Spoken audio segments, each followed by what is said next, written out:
Yeah, I think the light from behind you It's is too kind bright, of, is it? yeah, it's I don't know how to change it. Maybe just 1 minute. I'll just try switching off the light. 8 minutes. okay. Okay. Yeah, we have gone live. Oh,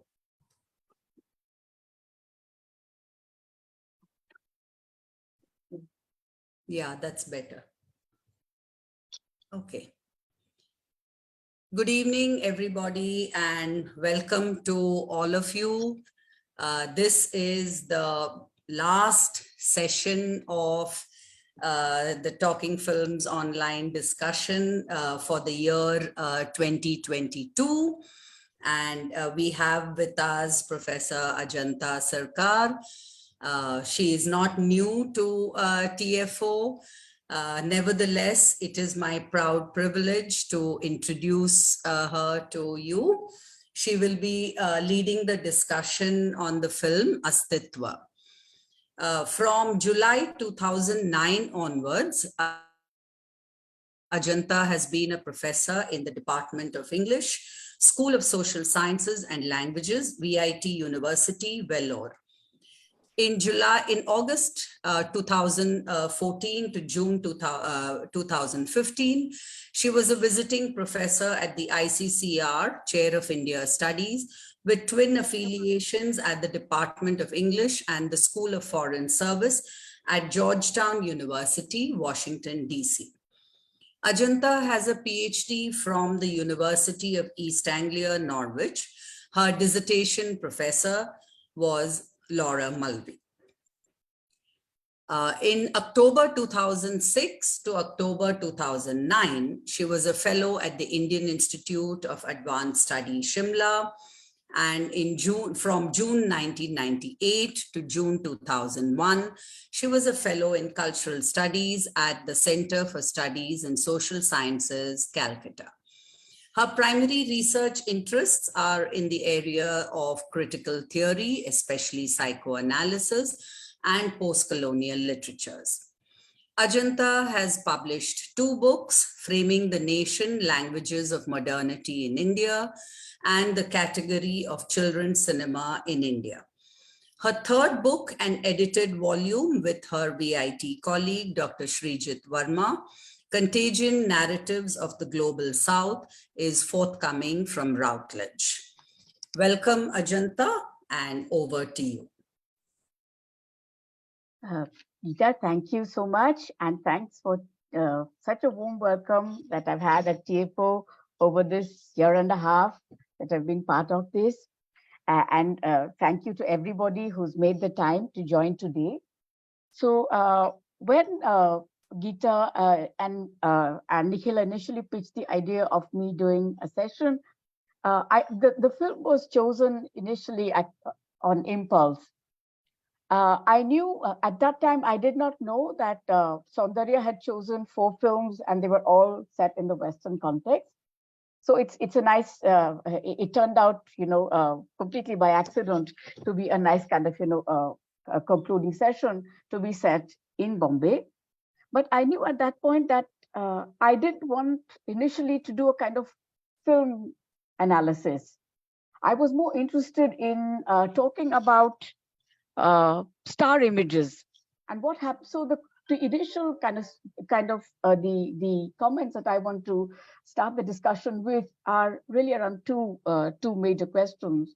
One, what happens to film history as we know it when we use women as our starting point? And many of, I think, the established shibboleths of Indian film studies, as they've developed over the last 20 or 30 years, start looking somewhat fuzzy. And on the other hand, and emphatically, and this tracks back to the initial discussion on Chantal Ackerman and Jean Dillman, what happens especially when you use the interpretive framework of psychoanalysis, which has not had the same visibility in our context as it certainly has in Western Europe. So when I started thinking about what I wanted to do, there were 2 major stars of my generation that I've been really kind of, very, very impressed or influenced by. And they seemed at first disparate, Madhuri Dixit and Tabu. And I was not quite sure how I wanted to structure this discussion. So Geeta suggested perhaps, instead of doing a kind of star image analysis, maybe use one of the films as a starting point.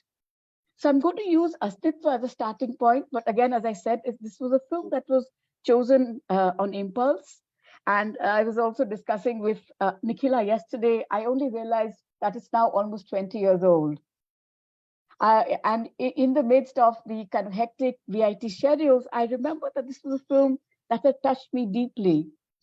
And I wanted to go back and revisit that film. But as I am suggesting now, I could, if I had more time, perhaps I would today choose Maqbool or Haider or what have you. But this film was chosen primarily because it's a taboo film. So as I started reading about the film and preparing for the discussion today, the first thing that struck me was, how little kind of serious scholarship exists around the major women stars in India. We have had one or two really important books, Anipa Majumdar, Usha Iyer, and I'll come back to them at the end. And both of them, by the way, take fairly strong anti-psychoanalysis positions. So I'll come back to that too. Furthermore, and this, of course, is the point that has been noted, is that when you use women as the pivot around which histories of film in India are written, many powerful critical formulations within Indian film studies begin to seem, as I said, fuzzy. For example, the idea of cine politics, yeah, or how male stars become critical focal points around which regional identities develop. Of course, an actress like Tabu makes her debut, in a historical moment, kind of after the 50s. She also does not have the kind of mass base of an MGR or an NTR, or even a mass base such as Khushbu Sundar or Vijay Shanti. She does not have tempos dedicated to her. But given that she, like many other stars, and I'm thinking even of stars like of the 50s and 60s, like Vaijayanti Mala, Hema Malini, down to Rekha, she works within multiple language film industries. She also works across genres, from Golmaal to Andhadhun to Drishyam to, of course, Vijaypath, which was her kind of debut film, for which she also won an award. The earlier aesthetic polarities between art, mass, parallel cinema, the earlier kind of aesthetic formulations, critical formulations that locate male stars within particular regional formations, and that whole domain of shadow politics becomes, at least to me, seem somewhat not quite in sync with the data that it's addressing. And again, I don't know enough about this, but all of us have, of course, read S.D. Srinivasa's very influential book on the role of fan clubs and how city politics becomes then a whole shadow domain of politics, reworking ideas of liberal democracy in the global South. But I wonder if the fan clubs of the female stars has quite the same role. Tabu, of course, is also seen as a very cerebral actress, though, as I said, her roles really span across what shall I say, span genres. So coming to Astitva, my comments are going to, in a sense, as I said, address the frame of the film, because I'm sure when it comes, as regards specific scenes, etc., all of you have liked this film and have many things to say. Generically, this is within the protocols of a domestic melodrama, where, to use Peter Brooks's very resonant phrase, it is the mute gesture or the mise en scène rather than the heroic journey, which is the object of critical analysis. Here too, the film, the framing of the main action of the film is set in the house in Pune, the house that they initially inhabit, and then the mansion that they go to. And especially the first house, when Shri is trying to make it big as a businessman, the earthy tones of the walls, typically framed in mid-shot, and the bars of the windows, very, very prominent in many of the scenes. We may also recall that the consummation of the affair with Malhar Kamath happens outside in the rain in the company of nature. This is thematically the idea of the lonely wife. It actually reminded me even of Satyajit Ray Charulata, and also this, division of the Nobina Prachina, the modern, the modern Meghna, the modern Revati. Some of those characters, we know today seem dated and perhaps a bit kind of, simplistic. But what I noticed when I saw the film again over this last week is that, interestingly, the conventions of melodrama here are overlaid by conventions almost of the detective story.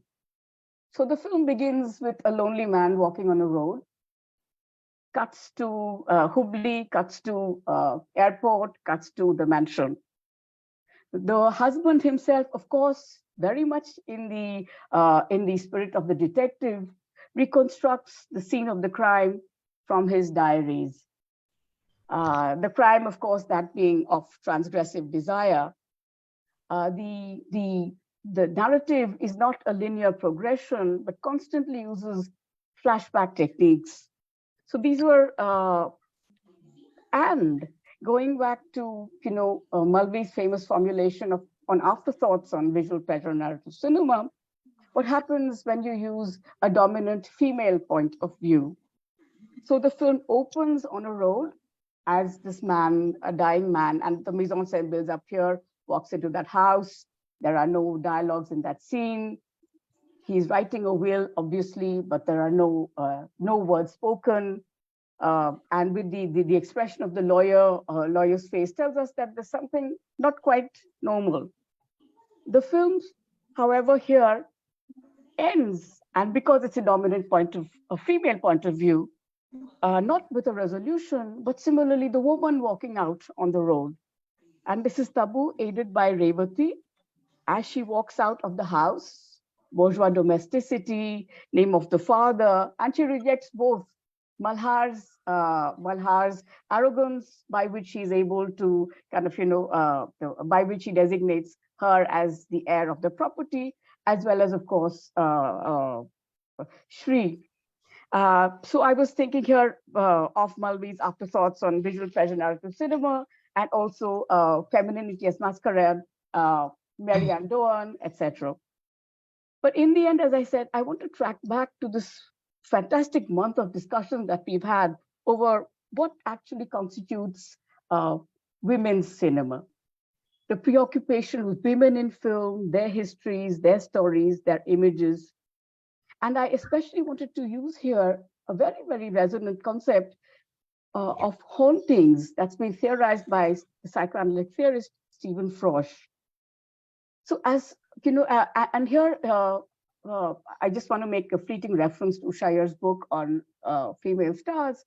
So there's a certain kind of, and I'm sorry to say this, to my mind, there's a certain kind of carelessness about which concepts are treated as, irrelevant. And she does this in the book on Madhuri Dixit, where she says that the dancing star, in some senses, shows agency and therefore is, in a sense, questioning the formulation in visual pleasure narrative cinema.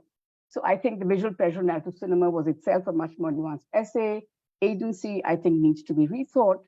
But especially, as I said, this tendency to somewhat not carefully understand how the past is actually tucked into the present. So Stephen Frosch has this idea of hauntings, where he talks of the many ways in which past experience is actually reconfigured and persists into the present. And the kind of haunting that I want to present, or I want to, hope that that film studies kind of takes up more in India, especially women's cinema today, is this kind of transcultural haunting that allows us to link back to long-standing political and aesthetic issues in many different parts of the world and across many different contexts. And we are today, of course, we've known this very well, Mahsa Amini, Taliban, Roe v. Wade. So these are not contexts, these are not desires or or issues that we have outgrown. I'm also not suggesting emphatically that there is something essential called women's cinema, but that what I think this 1 month and this very, very powerful film of Taboo has again brought to the fore, that women inflected cinema can take up topics that are silenced by male-dominated culture. And I'm especially, referring here to that final scene where she says, well, who ultimately knows? Legacy is, of course, always a very problematic affair for Freud. Who ultimately knows who the father is? How do you know that he's Malhar Kamat's son? It's only because I told you, right? What if I had not told you that truth? So there are three, for me, really critical concerns that kind of, gel into this whole idea of what I was wanting to share with you when I chose this film. That is women's cinema and time. And I'm immediately again taken to Julia Kristeva's celebrated essay on women's time. Now, for Kristeva, and she makes a somewhat, schematic distinction, first generation of women who want to enter the world of work, the linear time of patriarchal history, which leads to a particular telos. A second generation of women who are more concerned with kind of, female psychology. And there's a very, very kind of, rich history of discussion that this essay has led to. But in summary, why I want to end with Kristeva's essay is because, across time from 1960s France to 2003, was it, Taboo in India, I want to say that women's struggles do overlap. They do continue. There's not a separate domain of South Asian women's concerns, or there should not be. And geography and psyche do not quite sync in this manner. And across these cultures, the idea of motherhood, issues associated with this, we began with Jean Dillman and to Aniket, and how these issues have been relegated to silence under patriarchy.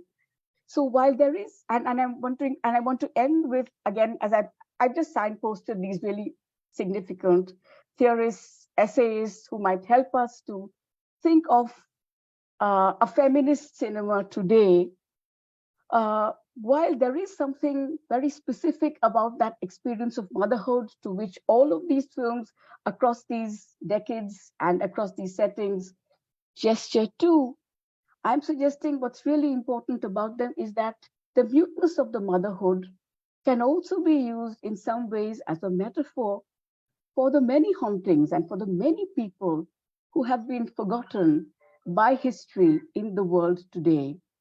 So thank you for giving me the opportunity to share my views on ASTITVA, and I will now hand this over to the coordinators. Thank you very much, Ajanta, for initiating the discussion, and especially for focusing on the larger issues that the film raises. It is now open for discussion. Would anyone like to begin? Yeah, Meenakshi, please go ahead. Okay, I want to first, I have a cold and a cough, so, that might come in the way of my clarity. I watched the film several years ago and I watched it twice, so I haven't watched it recently. One of the things that has been on my mind is not to reveal who the father of the child is and to keep it a secret for so long. Does that sound fair to the man, to the husband?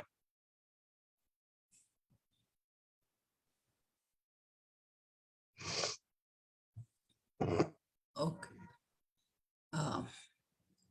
Anything else, Meenakshi, or? As of now, just this. Okay, okay. Ajanta, would you like to take that? as a question. Would you like to respond to Yeah, that? Geeta, I mean, I think it's a very, very large question, obviously, in some ways, and I welcome Yes. anybody else to join me in my speculations. Yeah. Ma'am, I'm just wondering, if our sense of fairness is not also something that we have imbibed under patriarchy.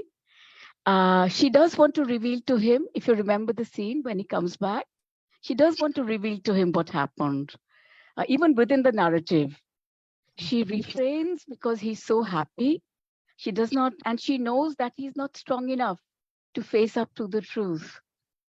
And ultimately, I think the really interesting thing that this film asks is, what is paternity really? Is it only biological? So the father was, prided the fact that the son looked like him.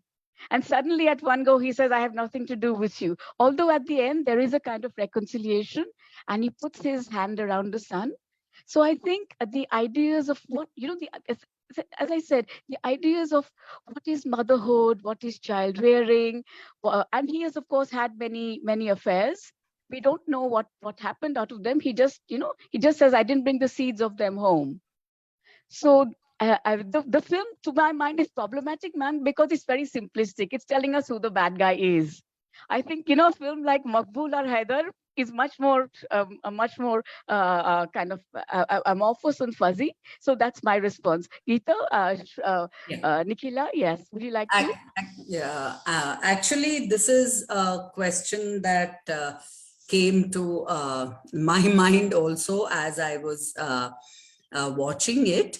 Of course, the question of conditioned response and all of that apart.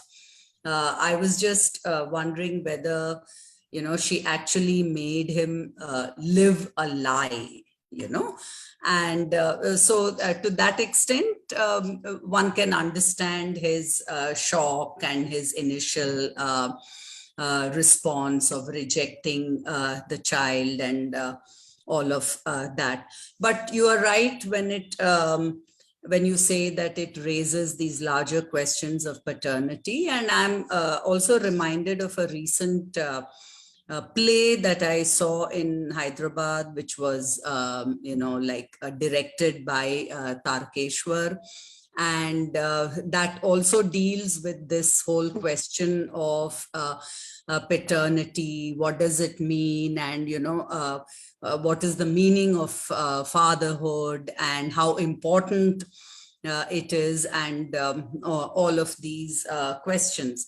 But I was also thinking that this is a film based on, so-called infidelity of the woman, made by a male filmmaker.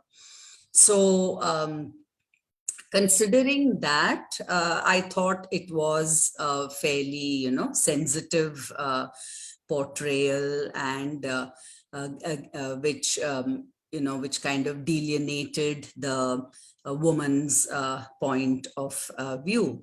And of course, this film also sits on the shoulders of older films with similar themes, like Arth and um, I don't know, off the cuff, I'm not able to remember. And then there are films after this also, like Murder and all of this that deals with infidelity on the part of the woman. There was Silsila as well. So there is, it's not an isolated film, not an isolated topic. And so there are other films as well which have a similar theme such as this.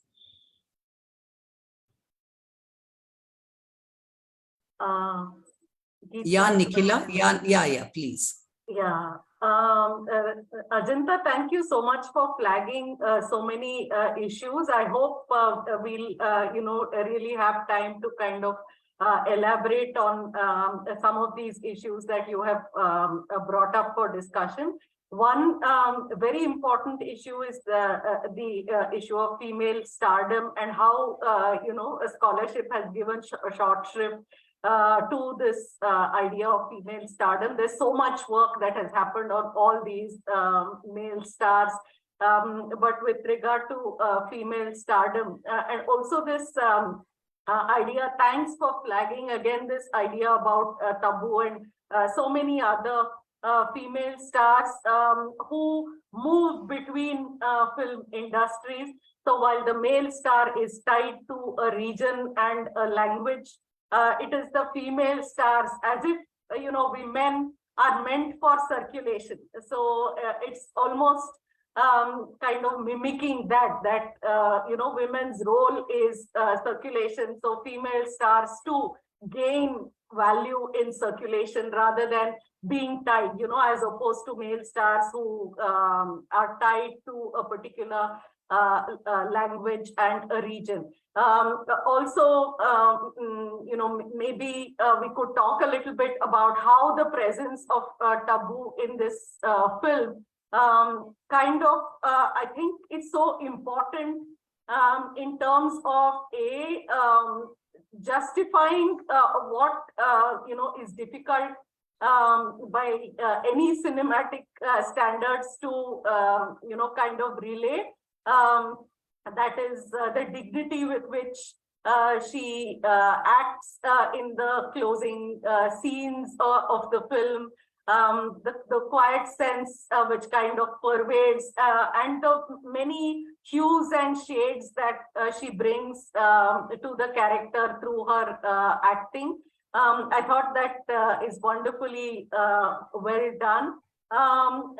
With regard to Meenakshi's question and also the discussion that has followed, I think there's something to be said with regard to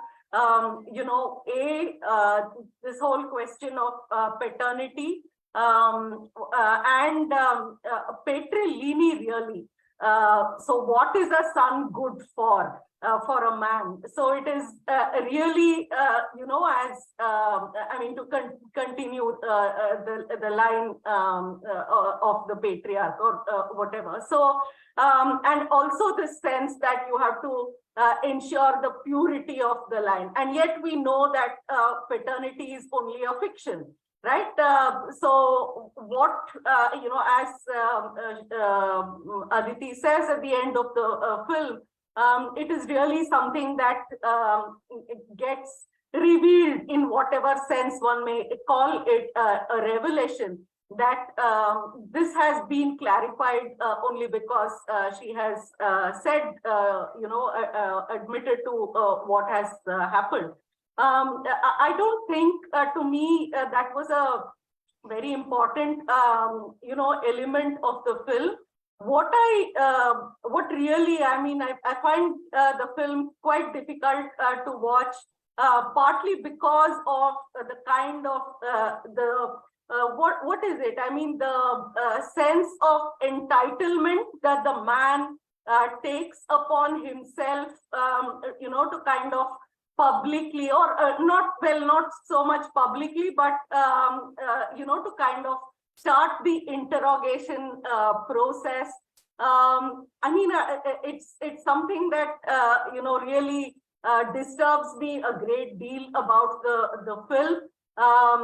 What a woman does with herself, with her body, married or not, that is left to her. And to put her on trial, which the film does, in a way, I think it works. To me, it kind of shocks me at two levels. One, just this, as I said, the sense of entitlement that the man seems to have to, make this entire process of questioning her and admitting to what he calls what he calls as vyabhichar or whatever, and to her kind of playing it down as weakness. So the structuring of that, and also the way in which, I mean, Geeta was mentioning the male filmmaker. I was also thinking about this question. I mean, would it have been handled, somewhat differently? I mean, if one was thinking of someone else, a contemporary female filmmaker who might have made, this film, would this way of unspooling the narrative be chosen? So I was just thinking about these questions. But Ajanta, really, I mean, yesterday we discussed this. It's more than 20 years old, but it's still, raised so many important issues about the loneliness of the bourgeois woman, the marital framework within which questions of consent simply don't exist, right? So the fact that, the film chose to make a statement about that, I thought all these were really wonderful aspects of the film. Thank you very much. Thanks, Nikhila. It's always such a pleasure to listen to you, and for the discussion that we were having yesterday. And I also see. Is it okay for me? So Malavika, she's also raised a point. Nikhila here, and initially she is absolutely clear what his priorities are. His business, his house, and then the boy. The name of the father. And regarding the scene of the public humiliation, I actually thought Mahesh Manjrekar made it too easy, because in a sense, all the other characters are siding with Tabu. I actually think, I don't know, and this, the reference between cinema and real life, I was even just thinking something like Meghan Markle, I mean, this idea of purity and race, and if that were to happen in real life, how many men would side with Aditi? How many women would side with Aditi? Here, I thought the resolution in some ways was too easy, because she has very sympathetic people around her. To me, it's those people that, a film like Heather is much more, and as you say, here Aditi's loneliness is so easy to understand. Say today, if you have a Vishal Bhardwaj and the character that she plays in Heather, which is so much more complex. So for me, of course, it was because it had to be a Tabu film, and because as you say, she's just an actress par excellence, and I'm really shocked to know that there are no book-length studies of Tabu. You would think this is what Indian we have had. So and I think this is for us such a great space, and thanks for TF for organizing this. The kind of actresses we've had in Indian cinema, and how they completely challenge us to rethink these central formulations. For me, that was really why. Today, of course, for a Tabassum Fatima to even play Aditi Pandit might raise hackles, And Mahesh Manjrekar is, of course, making a film, I think, on Godse today. The trajectories have been very, very different. But that one film, yeah, and thanks, for raising these very important points. Yeah, thank you, Nikhila, and thank you, Ajanta, for your response to that. There are two messages in the chat box. Malvika, would you like to read it out yourself, or should I read it? She says Shrikant didn't want a child in the first place. He moves away from Aditi's desire of being a mother. So how do we then understand his claim to paternity, or the fairness in hiding the truth from him? It is also questionable why they didn't have any other children together. His manhood, which is shaped by his claim to paternity, is in a way constructed by this lie then. Yeah, Geeta, absolutely. I mean, she tells him that, because he was the only child we had. And if what would have happened both to me, but, your idea of, being a man, had we not had a son, of course a child, but in this instance also a son. Absolutely. Just totally agree with that comment. There's another message from iPhone. It just says iPhone. I don't know who this person is. Tabu asks a pertinent question about the sexual desires of a woman, which we have to consider. Should I have waited for your arrival whole of my life? Is that a question? I think it's a comment. No. Yeah, it's just a comment. Yeah, sure. Yeah. Yeah.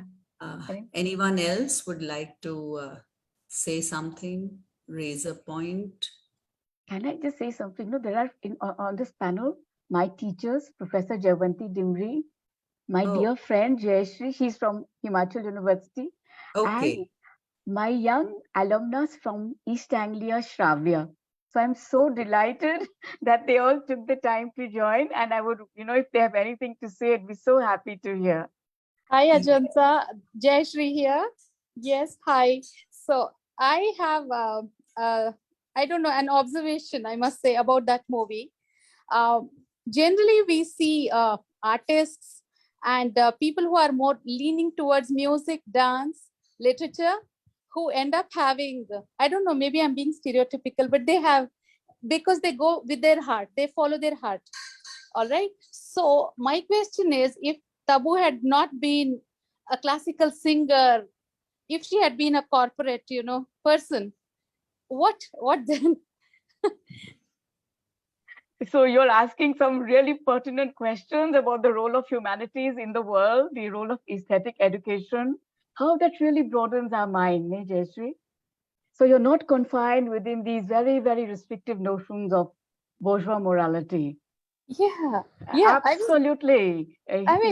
So for me, when I first watched the movie, it was more like, ये classical music वाले ऐसे होते हैं, like I heard that, so I was wondering, क्यों बाकी सभी तो इंसान ही है ना? इंसान ही है, but they are more, as I said, I don't know, will Nikhila or anybody else like Avik, respond to this? Because all of us in the humanities, have this very question, regimentation. Tarkeshwar is. Would my friends respond to this? It's a very legitimate question. Jayashree's husband, by the way, is at IIT Madras, and she is a classical singer herself. Oh boy. I always, when people say that, the response I gave is, they are courageous people because they follow their heart. So that was the explanation I, give people. They follow their heart, and that's why they live lives the way they want to. So there we don't define morality, I guess. Nikhila, this is for you. Geeta is also unmuted. I don't know how to respond to this kind of essentialism and then to pit artists and I think what did Jayashree say? Literature people against corporate. Well, I mean the corporate world has its own set of like colorful lives that people are said to live. So I really don't know, how intellectually productive this kind of a division is. I'm not too sure about that. There was a recent discussion. Yes, Tarkeshwar, please go ahead. A more productive question to ask is whether in this narrative, does that play a role? Yes, absolutely. Yes, you're right. Tarkeshwar, here there are the polarities, right? Sridhar is very much Shrikant Pandit is a corporate honcho, right? He wants to make it big, and that's why he's away on his business trips. Malhar Kamath is also a very, as we know at the end, he has a large estate, a lot of property, but his demeanor is very, very different. And this is why it reminded me of Charulata. He's a sensitive man who's able to spot the talent in the wife. And he tells the husband, right, in 2 years, she can be a professional singer. And he again immediately brushes it aside and he says, no, she doesn't really have to do that. So the polarity is also an integral part of the film, the polarity that Jayashree just pointed out. Mhm. Yeah, also, I think, there are two kinds of responses. One is I was watching recently this discussion on Maitri. I think it's an initiative by Amazon Prime to bring together a whole lot of women professionals on a platform. And there, in the course of the discussion, one of I think the directors, a woman director, she says, she recounts this conversation where a colleague of hers said, because you're in the entertainment industry, divorces must be common. And she got very angry. She said, this is the perception, and this is not what I want to perpetuate about my profession. But having said that, I think what Jayashree is also alluding to is one a certain sense, kind of a sphere, a domain that the two create for themselves through music. So in that sense, there is a narrative function for that. For a woman who cannot go out, this is a kind of a side hobby. She can just quietly do something at home, is what her husband thinks she's good for. It so happens that that encounter is more than becomes more meaningful than just learning things together. And a lot of things do happen over music. As you said, Ajanta, contrast that with also a certain kind of materialism. So it is, in the sense, thematically, art versus a materialist guy who is, constantly moving from one place to another. He's also at a point of his career where he's obsessed about, his career, his job, and how well he has to do. The wife is just part of the background over there, so it does not really matter. So I think it's also fitting these two men. Not that either of them come out great in the end, but it's also kind of saying, giving us a reason as to why Aditi might have been drawn to Malhar.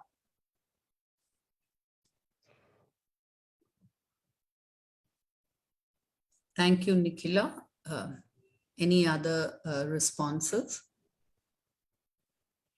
Sridhar says, agree with Geeta, essentializing the artists or creative people are prone to it. It's trivializing. Okay.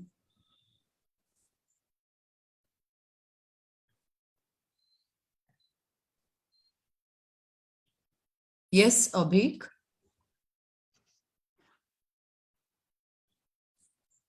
Abhik has unmuted. Please go ahead.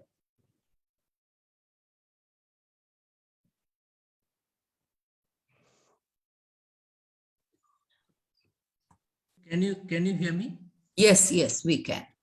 Yeah, so I have some general observation about the representation of women in Indian films. So my concern is that I do not know whether all of you will agree with that all these films that represent women are not directly concerned with women's physical sexual responses, which is very much palpable in almost all films. And probably I believe that before and after colonialism, also that women in India were not considered equal to men, and their sexual pleasure was treated as unimportant. So is there any Indian film that treated women's sexual responses equally important with men, I don't know. So this is a question or concern I want to share, because I also work in feminism and Indian films, particularly these films I work with.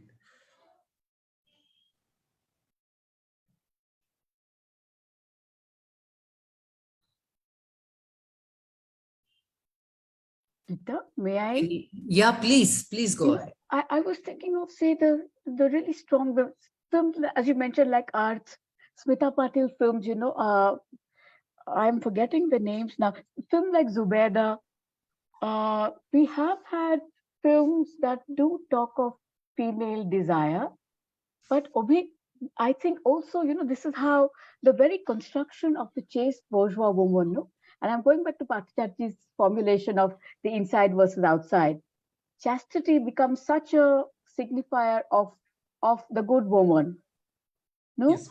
So, Yes. and there is a film, this is the very Deepti Nawal, and Nikhila Gita, do you remember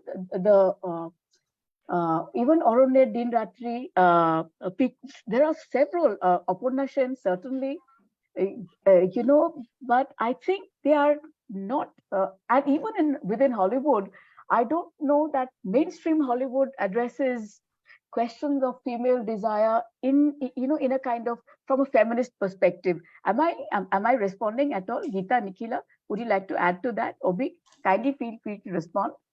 Yes, certainly you are, Ajanta. You can go ahead. Yeah, Yeah. So Ek baar what fir, yes, you're right. Yeah.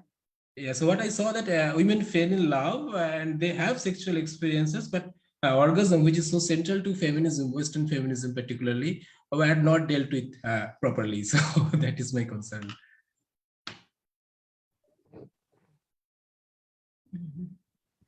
Yeah, I wanted to just comment.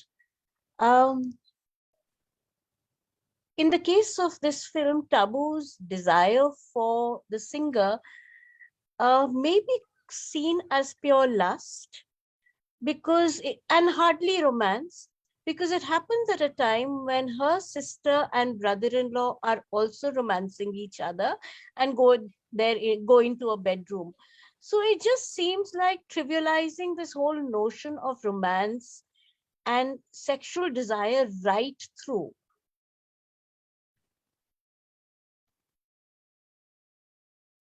I think at one point when she is, as Ajanta said, almost like an interrogation that she's going through, and she is sobbing in between her talking. She also, I think, says that it was a one-off thing and something that happened at the heat of the moment. So yeah, I don't think the film really explores sexuality. It is more about the boredom that she experiences, and and music and her sessions with the music teacher being far more fulfilling for her.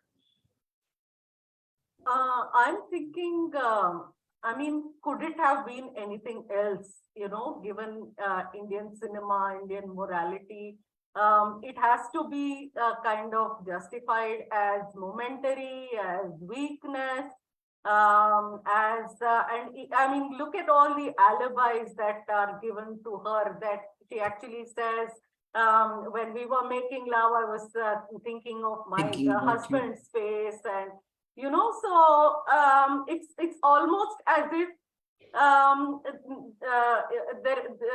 the film is kind of not ready to really explore this question.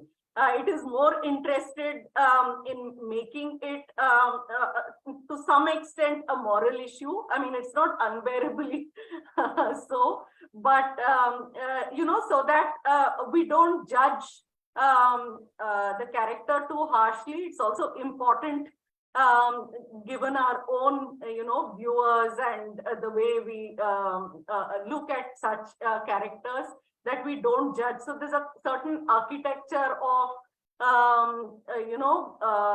reasoning that is built around her action. So going back to the question, is it a film about female desire? May not be. It's more about exploring the hypocrisy in the man, his double standards. Her act then is kind of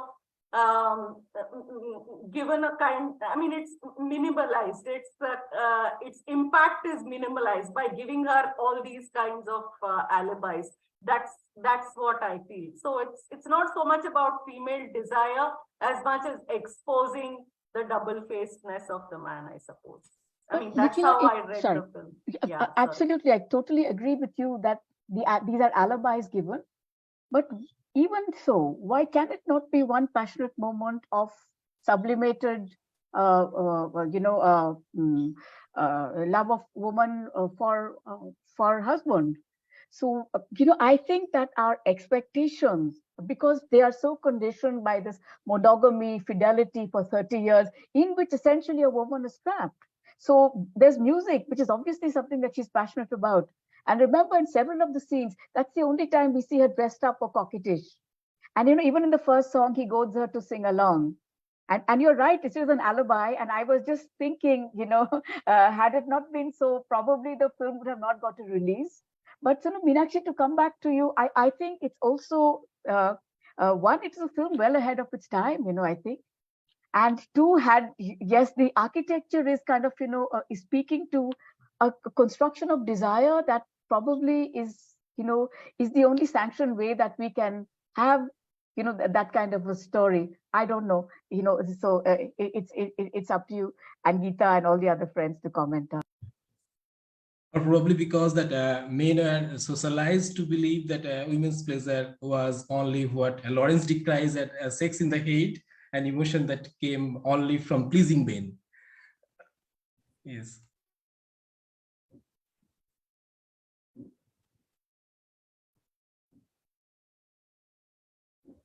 Anyone else? I'd like to add something talking about the issue of paternity that we were mentioning earlier in the discussion. And I remembered a movie we watched a while back called Thappad, in which they also deal with, first of all, domestic abuse, but then that leads to them having to discuss their child and who takes care of the child, and questioning her ability to take care of the child without the man, and the man's demand that the child belongs to him, and so he has to take care of the child. And so I was thinking, what you might think of the two films and how they compare in terms of dealing with things, and considering that they were also quite a few years apart, what you think of whether things have changed. I mean, yeah, they have changed a little bit, but mostly whether you think there is any progress or not, and whether any effect is being made by such films, I guess. I don't know. Xavier, what a pleasure to listen to you. So, 30 years, as I said, my UEA kind of junior, many of these things I learned where you are learning now. So, that's exactly, I think that our discussion over this last month have been around this. We began with Chantal Akerman, Jean Dillman, which is today Sight and Sound is, it tops the list. It took almost for 50 years for a film made by a woman that talks of prostitution to come to the list, right? So I think when you use women as a vantage point into history writing, we know that history does not follow straight lines. Yeah. Today, as we talk of Mahsa Amini, Taliban, Meghan Markle, all around us. Yeah. So, why these films are so important is because they tell us that, one, that the history writing that we have learned in school was actually a myth. Yes, absolutely. Yes. So this session has been so important this 1 month that Nikhila and Geeta have organized for us, because I think, we are at a very, very poignant moment in the history of the planet, Are we moving ahead or are we moving back? And so, Rishi Sunak, Suella Braverman, the hatred of immigrants in the UK. Mm. So I think positions are actually very, very complex, and really why I think what has emerged over the discussion of the last 3 or 4 years is, sorry, 3 or 4 weeks, is that when you use experiences of women as a metaphor for patriarchy, seems to be eternally capable of co-opting dissent in a way in which capitalism also is, right? Yeah. So, even as we watch it on YouTube, YouTube today is more powerful than the Hollywood studios ever were. Mm. The commodification of the digital. Yeah. So, but it also allows us to meet. So what I'm suggesting is that, the larger points that I made, that when we use women as the launch pads of history writing, then the models of the world just become very, very complex. They do not follow national boundaries. Ideas of progress and linear progression, Kristeva's essay, Women's Time. So it's a very resonant essay for all of these things. Yeah. And today, in the age of immigrants, in the age of what have you, polarized world, Suma, I think they compare very well, but I won't be able to make a comment on have things progressed or not. I think we're looking at how, today we're back to Roe v. Wade. Yeah. You It is a know, bit of an unfair question to ask if things have progressed or not. But what I found interesting was that, the same demands keep being made of women, the same demands keep being forced on by men. And so I was just thinking about that and comparing that. really, therefore, how important it is to use women, to write histories, because then our idea of what progress is itself completely made, very, very Yes, fuzzy and much more complex. No. yes, yes. Yeah. Absolutely. Thank you. I was thinking of a Smita Patil. I Yes, was please. thinking of Yeah, please you go know, ahead. Smita Patil film called Subha, in which she's this bored, rich housewife who goes to a women's hostel, I think, as the matron. The husband comes there because, he wants to have sex. Nowhere is Smita Patil's sexual desire, it doesn't have any space in the movie. At the end of the film, also, when she does come back home because her experience as a matron has been disheartening, it's the man's sexual desire which is considered more important. He's found another woman and he wants to keep Smita Patil also in the house, almost like a charity. You stay here, you're not going, but I can't break off my relationship with another woman.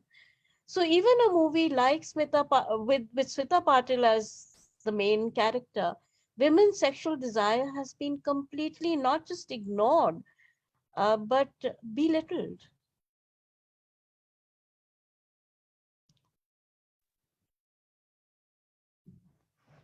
All I can say is I couldn't agree more. Yes, Geeta, please.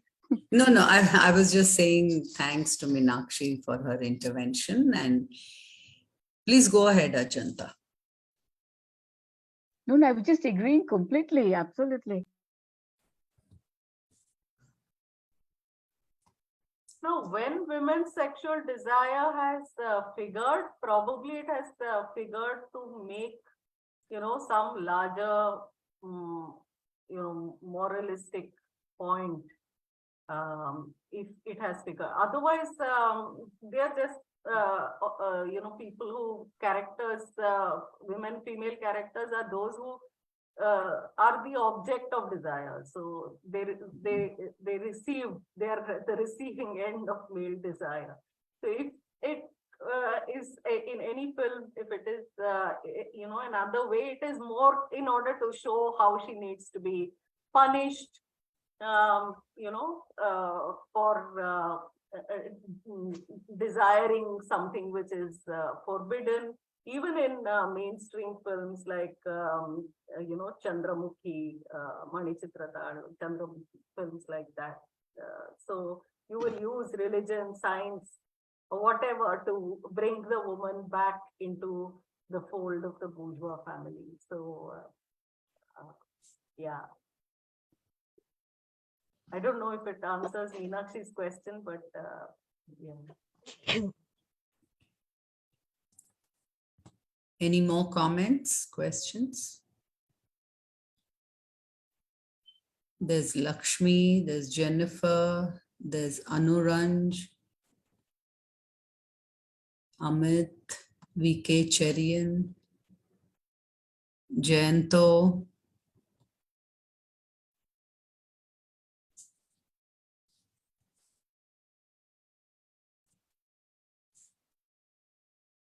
Any more questions? No, this is actually a response to a gentleman who had asked about any films with female sexual desire. Mhm. I'm forgetting the name of the film, but it's got Deepti Naval and Dimple Kapadia. Now, Deepti Naval, as a divorced woman, there's a scene where she comes out of the room, in just a bra and maybe a nightgown, and her son disapproves of her relationship with this lover.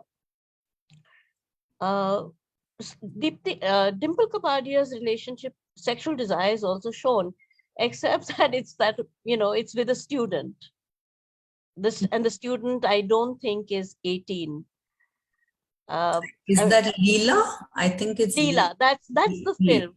Yeah. But at least it does talk about a woman's desire. Yes.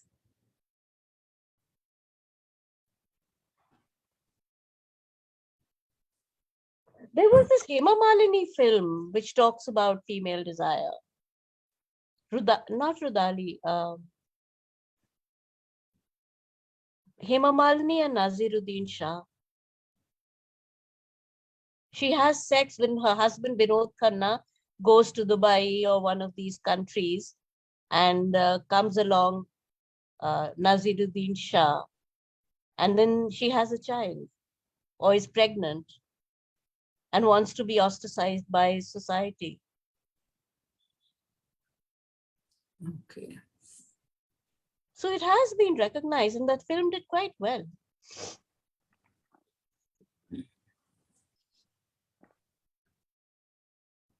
Thank you, Meenakshi, for that. I mean, we can even think of films like Money Calls Duvida and all that. Yes. Part of. I mean, mythicizing, of course, but then it's a favorite film. I think it's also very sensitively done, kind of a film. So, yeah.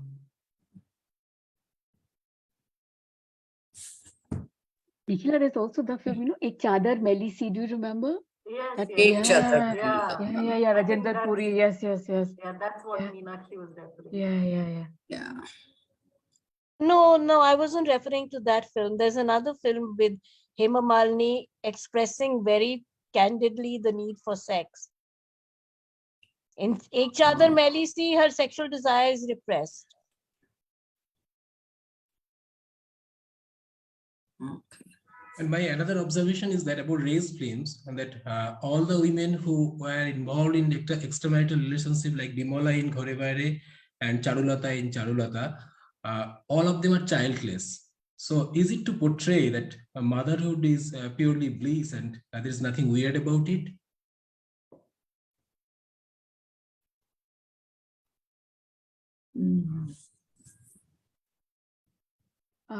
Ovik, have you seen this very dark children's film called Piku's Diary? Yeah, yes, babe. I saw that. Yeah, and but she was portrayed in a bad woman, right? Yes. And you're right. Even in Charulata, there's no extramarital affair as such, but a younger brother-in-law who Yes, obviously recognizes similarly her talent and then cynically dumps her and goes away. Yes, ma'am. Yeah. So, and here Malhar, and I was just thinking, here Malhar is not cynical in the same way. And at the end, there's a kind of resolution in Charulata. Here, the woman seems kind of more, she's taboo, of course, and therefore she is walking out. I think it's also, I don't know, but to me, this film seems kind of, more assertive in that the woman can actually walk away. There, the husband is more understanding. He's certainly not Shrikant Pandit. So there's also a possibility of resolution. But yes, you're right. They're all childless, and even in Earth, there's no child involved. Nee, Geeta, it's only extramarital affair. Yeah. In Earth, In Arth, I think, yes. In fact, it ends with Shabana walking away with the maid's child, if I'm not mistaken. Yeah. Yeah, there is no child there. But in Arth, is Shabana Azmi's, I mean, do they have an affair? Do they have a sexual relationship? No, Not so, Kulbhushan Karbanda has an affair with Smita Patil, no? but Shabana Azmi does not. No, she's the wife. Yeah. I was just, since we had talked about Aparna Sen being a little more forward, the two films I can think of where she doesn't seem forward, one is Titli and the other one is Mr. and Mrs. Iyer. In Titli, her, Mithun Chakravarti shows up. And we know that he's her, romance of yesteryears. We know that Amarna Sen and her husband do not have a sexual relationship. He's a very nice man, but there's this one scene where, he's reading a book and he just dozes off.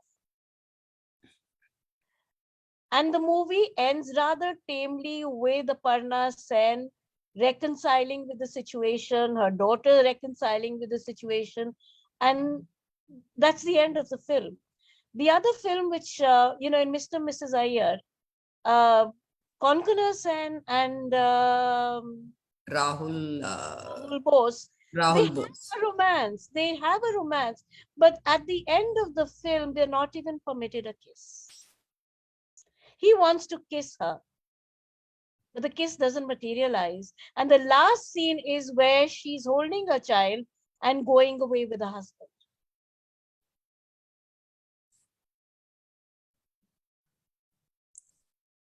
Yes, but that film should also be seen in the context of the communal issue, I think. No, I think the focus was equally on that as it was on the relation.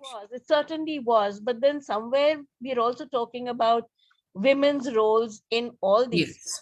Yes.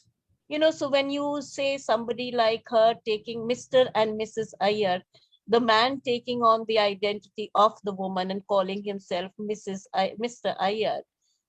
I mean, the woman is predominant in the film. She plays a role. So why suddenly when it comes to a sexual desire, do we varnish that? Yeah. As Nikhila is reminding us, we will hopefully have Aparna Sen soon on TFO. Do join to ask her your questions. Yeah, that reminds me a small observation. Can the people who knows about Piku, there's a mention of Piku, Satyajit Ray's film. I think there was a debate between Aparna Sen and Satyajit Ray after the film was made, where Aparna Sen, the lead character, didn't agree with her own mentor on how the woman character was treated. Can any one of those, I don't remember exactly the film, so I couldn't, but I know there's a debate between them, public debate. Does anybody remember this from anybody from Bengal origin? Yes. Aparna Sen actually wanted to ask Satyajit that why should I cry when shutting the window? Yes. So Ray says that looking at the sun, you should cry because you are doing something wrong to your son. So Aparna Sen asks that why? Actually, I'm cheating my husband, not my son. So how it should be treated? Yeah. I know that's a whole thing, because Aparna Sen was mentored by Satyajit Ray to be a filmmaker, but they had their own debates like this.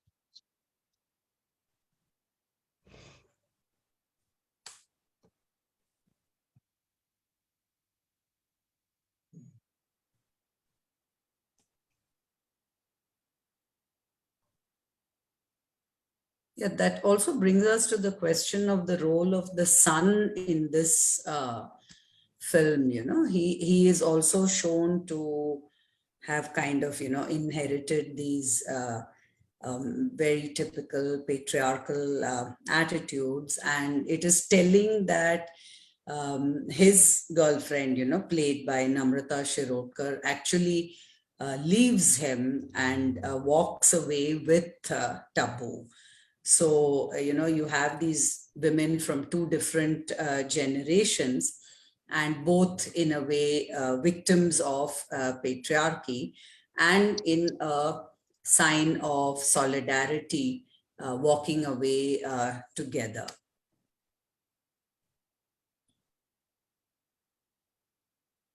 Rita, to me, if I were to think of the shortcomings of the film, in some ways they would be precisely that the male characters are not very fleshed out. He's almost a cartoon, no?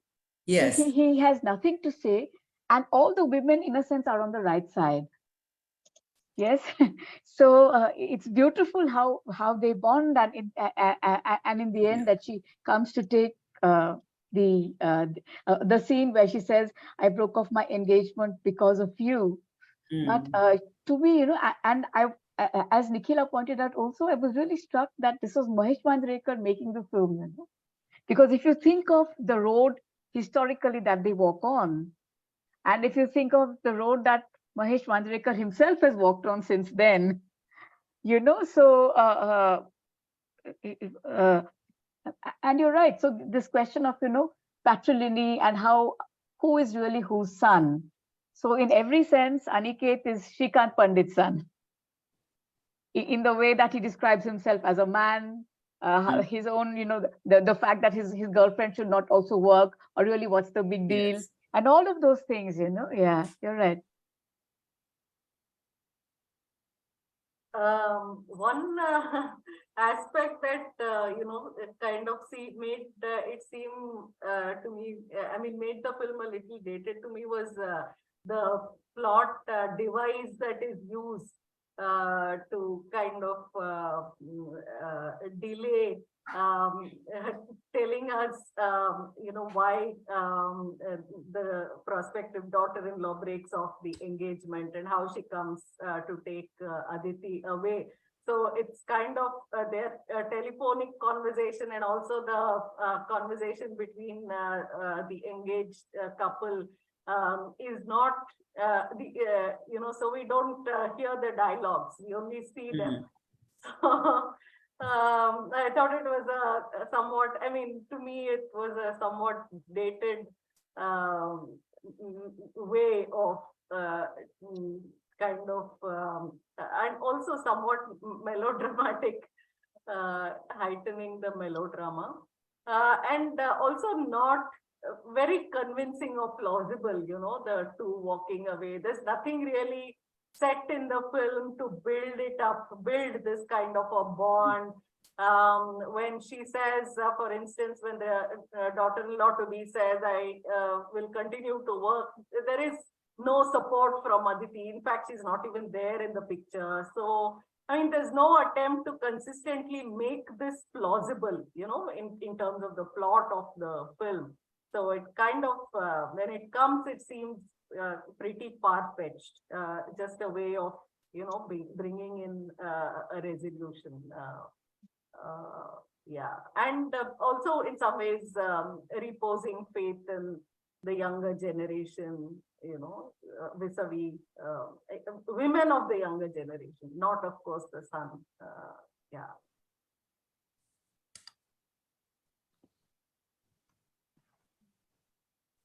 Any more comments, questions?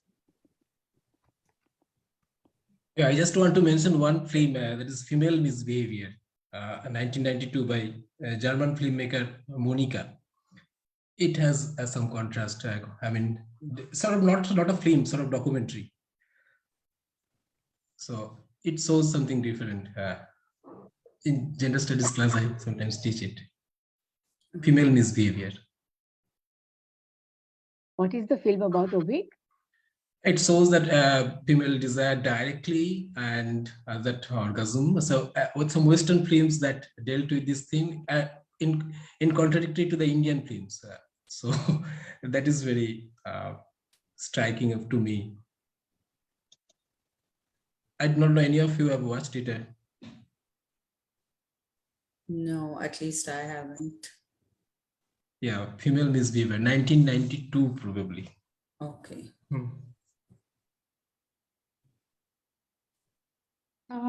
I have a question, general question regarding filmmakers. Like some of them we have heard about just now during this conversation as well.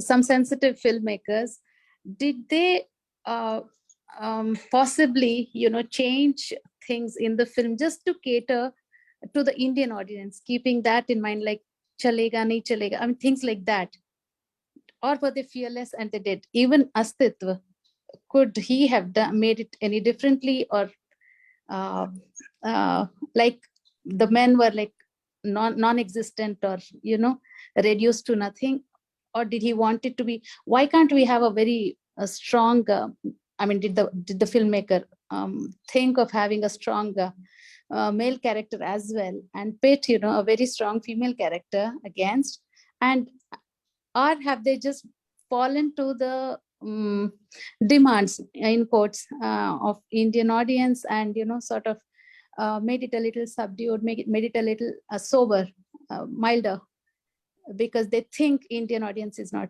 mature? Or has that happened with Astitva?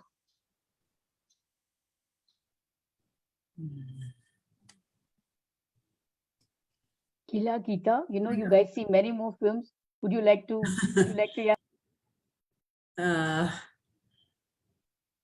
Yeah, I mean, especially a commercial filmmaker like Manjrekar, I guess, would definitely have the audience in mind. Most filmmakers do, but beyond that, I don't know. I'm not too sure.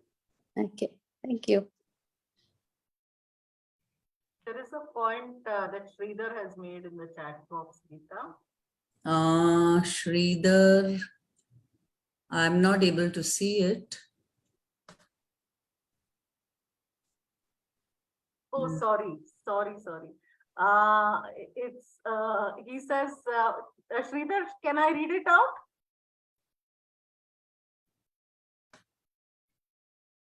It is my doubt only. If you think it makes sense, you can. Yeah, of course it does.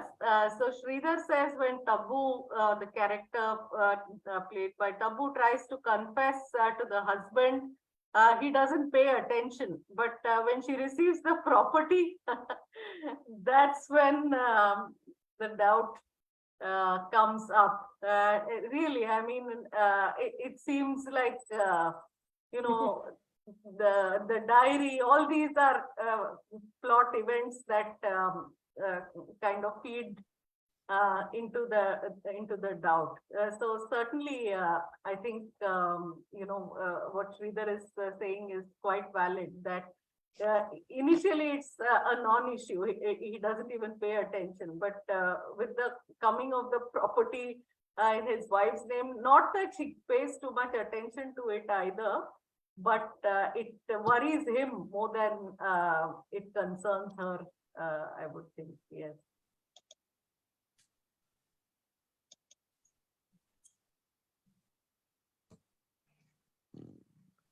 I was thinking of the burqa, lipstick under the burqa. In that, the only woman whose sexual desire is shown is the older woman. None of the younger women's sexual desire has been shown. The older woman is, I think, Neena Gupta? No, Ratna Patak. Okay. Yeah. You're right. Yeah. I mean, she has this, she fantasizes about this much younger swimming instructor. And fair enough. And she's humiliated by everybody except her younger friends who they come together. But even in that film, it's only one woman's sexual desire that's been shown.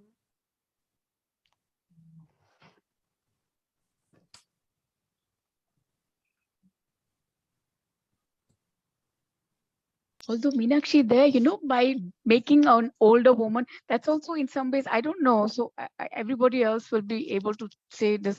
It's a kind of stereotype, right? So the older woman, kind of longing for muscular men. So I thought here what was nice is that, they have a shared passion. That is, they're both lovers of music. So the attraction is more organic. You're right. In that film, Ratna Pathak is humiliated, but there's also kind of stereotype. No, I was just thinking that all women must desire men who have, bulging biceps kind of thing. No, yeah. And this Yeah. is kind of the sensitive type. And she's, of course, a very sensitive woman. And, I guess Tabu brings a whole different dimension to the character, no?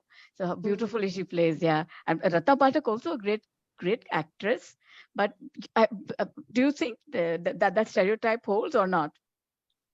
Ajanta, I thought generally older women are represented as desexualized, So kind of re-sexualizing this character of the older woman was something different that the filmmaker attempts in the film. So it was kind of that part of the characterization of Ratna Pathak Shah that had struck me when I had watched it.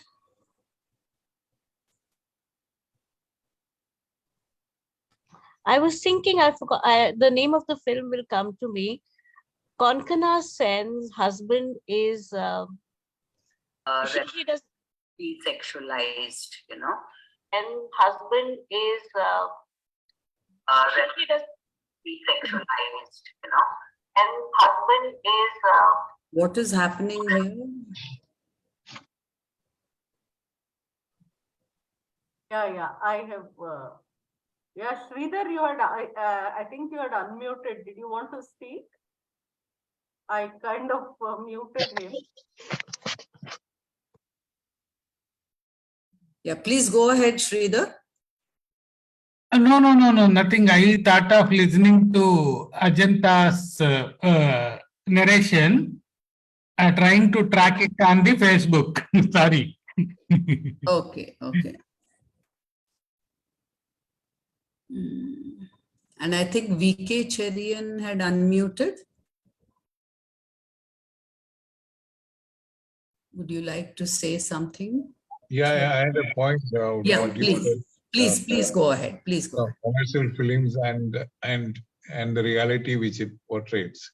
Many times, most of them, you have to look at the filmmaker's track record, whether he's doing it for the market or for the story and the creative process.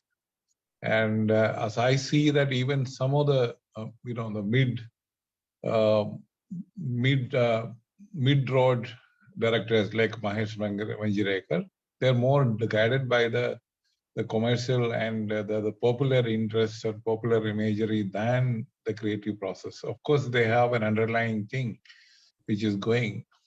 So when you take things which they show very seriously and discuss it, I think you must discount that factor, because I've seen interacting with many of them personally and otherwise from the technicians who work with them. You get this feeling that this is all done. Also, there is a kind of creative manipulation which they do to reach the market for their own reasons. So there are a few filmmakers who doesn't do it. So we must give that margin. That's my observation. Okay, thank you. Thank you. Meenakshi, you were saying something about a Konkana Sen film.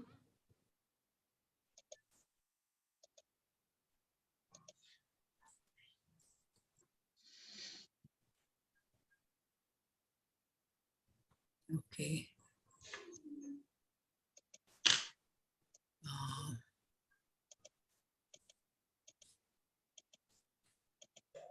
Okay. If there are no more comments, questions, we can end. Last one comment. Yes, please Yeah. go. Yeah, so to the last discussion, I want to say that in England, prior to the Victorian period, people are generally well aware that older women have strong sex drives and enjoy sex often even more than young ones do.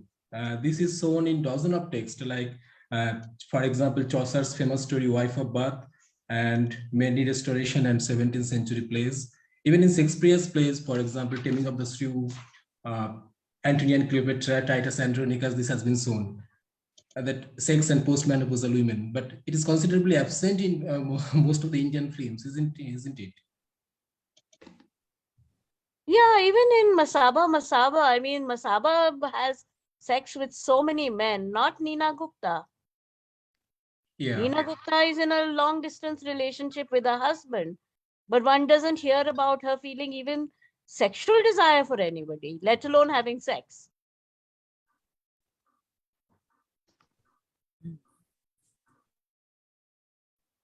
And I mean, this is not to be expected from Neena Gupta. She's supposed to be one of the more progressive actresses.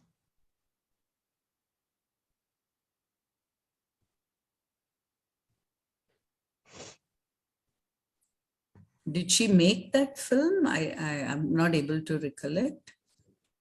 I think her daughter is one of the script writers. Okay. Okay.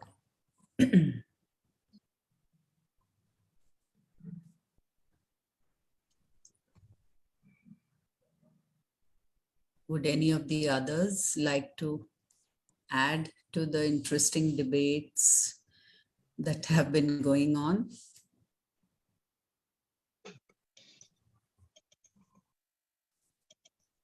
Okay. Thank you very much, Ajanta, for agreeing to conclude our Women's Cinema Festival. It has been a great discussion today, and Happy New Year to everybody. And we are happy, TFO is happy to inform you that we have had uninterrupted sessions every Saturday, 9 p.m., right from its inception in 2020. And we hope to continue to bring you great films and great discussions. So thank you all. I hope you continue to patronize this forum, and see you. Some of you have come have joined in for the first time. Hopefully you will come again and again. Happy New Year. Happy New Year. Thanks for organizing Thank such a great festival. Happy New Year, Thank everybody. you. Thank you, Ajanta. Happy New Year to everybody. Happy New Year. Thanks, This is Jesse. really, Thanks, really Sylvie. good. Thank you so much for having me. Thank you. Happy New Year. Good Thank night. you. Thank- Someone has asked, just a moment, someone has Yeah, asked, sure. I think Meenakshi has asked about the previous sessions. Meenakshi, they're all, the videos are there on Facebook and YouTube. The links are there. You can check out Talking Films online on YouTube. A lot of recordings of the early discussions are there. These days we go live on Facebook. It's public, so you can just ping either Geeta or me. We can send you the link. Also, we have a blog, talkingfilmsonline.wordpress.com. So if any one of you have anything to write, it need not just be academic articles, any impressionistic pieces that you want to contribute to the blog, you're most welcome. So you can again go and check out the blog. So thank you all very much. And thanks, Ajanta. Thank you so much. Lovely, lovely having you all. Yeah. Thank you. Good night and Happy New Year once again.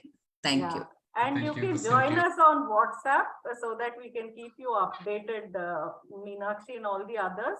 So if you want to join on the Facebook group or on the WhatsApp group, you just let us know. We'll add you. So every week's discussions we can share with you. I have just put my number, so you can send me a message and we can add you to the WhatsApp group, anyone who's interested. Thank you. Happy New Welcome. Year. Good night. Yeah, Bye-bye. Bye. good Good night. night. Happy New Year. Good night. Bye bye. Bye.